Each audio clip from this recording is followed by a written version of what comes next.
Venky Malleswari kitchen స్వాగతం అండి. ఈరోజు మనం చేసుకోబోయే రెసిపీ ఎగ్ పుల్టా చేస్తున్నానండి. కోడిగుడ్డు పుట్టు అంటారు దీన్ని.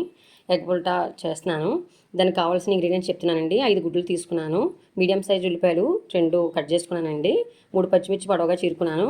గార్నిష్కి కొంచెం కరివేపాకు, కొంచెం కొత్తిమీర తీసుకున్నానండి. తుంచుకోవాలి. 25 గ్రాముల ఆయిల్ అండి. టేబుల్ స్పూన్లో 5 టేబుల్ స్పూన్ల ఆయిల్ ఇది. అల్లం వెల్లుల్లి పేస్ట్ 1/2 టేబుల్ స్పూన్. ఆప్షనల్ అండి ఇది. నేను ఎగ్ కదండి నీచు వాసన రాకుండా అలా వేస్తూ ఉంటాను. 1/2 టేబుల్ స్పూన్ అల్లం వెల్లుల్లి పేస్ట్, 2 రెమ్మలు వెల్లుల్లిపాయలు చిన్న అల్లం ముక్కతో అలా చేసుకున్నానండి. ఇది గరం మసాలా అండి. అంటే ధనియాలు కొంచెం ఒక 1/2 టేబుల్ స్పూన్ ధనియాలు, 1/2 టేబుల్ స్పూన్ జీలకర్ర, 2 లవంగాలు, ఒక యాలక్కి చిన్న దాల్చిన చెక్క, ఒక యాలక్కాయతో ఇలాగా గరం మసాలా పౌడర్ ఇవ్వండి. 1 టేబుల్ స్పూన్ గరం మసాలా పట్టుకున్నానండి. 1/2 టేబుల్ స్పూన్ పసుపు, 2 టేబుల్ స్పూన్ కారం, 1 టేబుల్ స్పూన్ సాల్టు. ఇవేనండి మెజర్మెంటు. చాలా సింపుల్గా అయిపోతుందండి. మార్నింగు పిల్లలకి లంచ్ బాక్సుల్లోకి చాలా సింపుల్గా చూపిస్తానండి రెసిపీ అంతా కూడాను. అడ్జస్ట్ చేస్తూ ఉండండి. పుల్టా రెడీ చేద్దాం పదండి. ఒక కడాయి తీసుకున్నానండి. స్టవ్ ఆన్ చేస్తాను. వీటెక్కింది. ఆయిల్ వేస్తానండి. ఇదిగోండి ఆయిల్ వీటెక్కింది. ఇదిగోండి ఉల్లిపాయ ముక్కలు వేసాను. పచ్చిమిర్చి కూడా వేసేసానండి. వేసేసుకోవచ్చు. ఇట్లా వేగుతుంది, కమ్మగా ఉంటాయండి. దీంట్లో త్వరగా వేగడానికి సాల్ట్ వేద్దామండి. ఇదిగోండి సాల్ట్ తీసుకున్నాం కదండి, సాల్ట్ వేసేసాను. మొత్తం వేసేసానండి.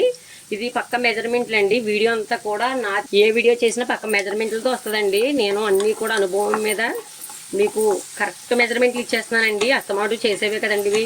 దానివల్ల అండి ఇదిగోండి సాల్ట్ వేసేసాను. మీరు మాత్రం ఎంత తింటారో చూసుకుని అబ్జర్వ్ చేసుకుంటూ వేసుకోండి. ఇది వేగనిద్దామండి. మూత పెడతాను. ఇదిగోండి మధ్య మధ్యలో మూత తీసుకుని కలుపుకుంటూ ఉండాలండి. చూసారా దోరగా వేగింది.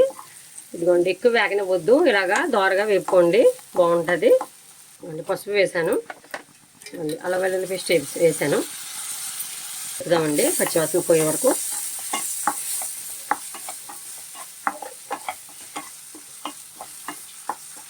ఉన్నాయి కదండి, మీడియంలోనే ఉంచండి స్టవ్ని.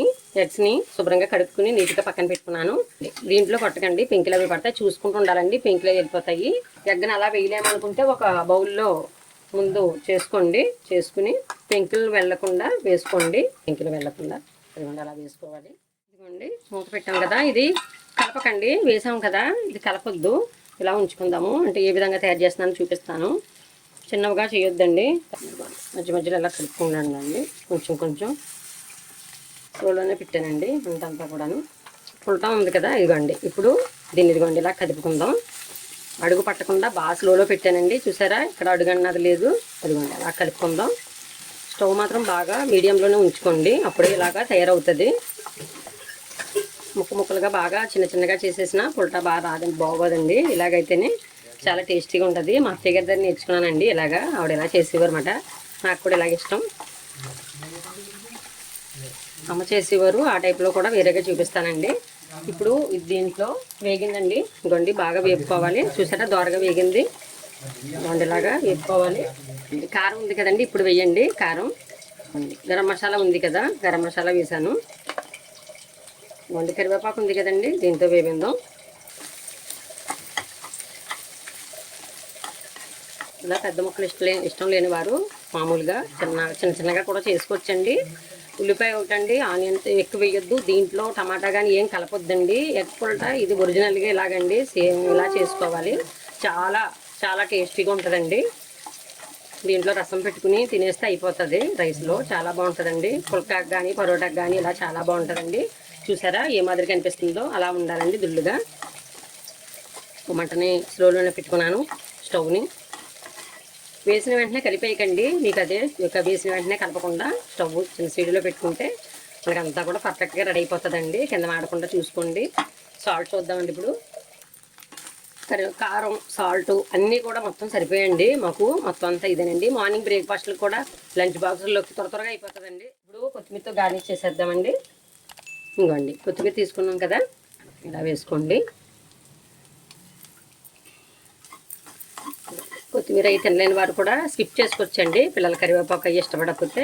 అంటే రోస్ట్ బాగుంటుందండి ఇలా చేసుకోవడం వల్ల. ఈ రూపంగా అయినా సరే పిల్లల కరివేపాకు కొత్తిమీర అవి కూడా ఇష్టంగా తినగలుగుతారు. ఇవ్వండి, ఇలా చేసుకోండి, చాలా బాగుంటుంది. బాగా చిన్న చిన్నగా చేసుకోకండి. పుల్టా అంటే ఒరిజినల్గా ఇలా ఉంటుంది. ఇలా చాలా బాగుంటుందండి ఎగ్ పుల్టా చేసుకోవడం. ఇదిగోండి అయిపోయింది కదా, ఇప్పుడు సర్వ్ చేసి చూపిస్తానండి. చూసారు కదా ఫ్రెండ్స్, ఏ విధంగా తయారు చేశాను ఎగ్ పుల్టా అండి. ఇది ఇలాగా నేను ఎలాగైతే ఇంగ్రీడియంట్స్ ఇచ్చానో అన్నీ కూడా మెజర్మెంట్లతో తయారు చేసే విధానం కూడా అన్ని సింపుల్గా చూపించానండి. మార్నింగ్ లంచ్ బాక్స్లోకి అవి చాలా బాగుంటుందండి. ఈ విధంగా చేసుకోండి. బాగా చిన్న చిన్న ముక్కలు అయిపోకుండా ఇలాగా కొంచెం పెద్ద పీసుల్లా ఉండేలాగా తినడానికి చాలా టేస్టీగా ఉంటుందండి ఇలా చేసుకుంటే. ఈ ఎగ్ పుల్టా తయారు చేసుకుని కామెంట్ సెక్షన్లో కామెంట్ పెట్టండి ఏ విధంగా మీకు కుదిరిందో. మరిన్ని వీడియోల కోసం మన ఛానల్ చూస్తూనే ఉండండి. కొత్తగా చూస్తున్న వారందరూ కూడా మన ఛానల్ని తప్పనిసరిగా మీరు సబ్స్క్రైబ్ చేసుకోండి. మంచి మంచి వీడియోలన్నీ కూడా వస్తూ ఉంటాయండి. వీడియో నచ్చినట్లయితే లైక్ చేయండి, షేర్ చేయండి, సబ్స్క్రైబ్ చేయండి మన ఛానల్ని. Boy friends.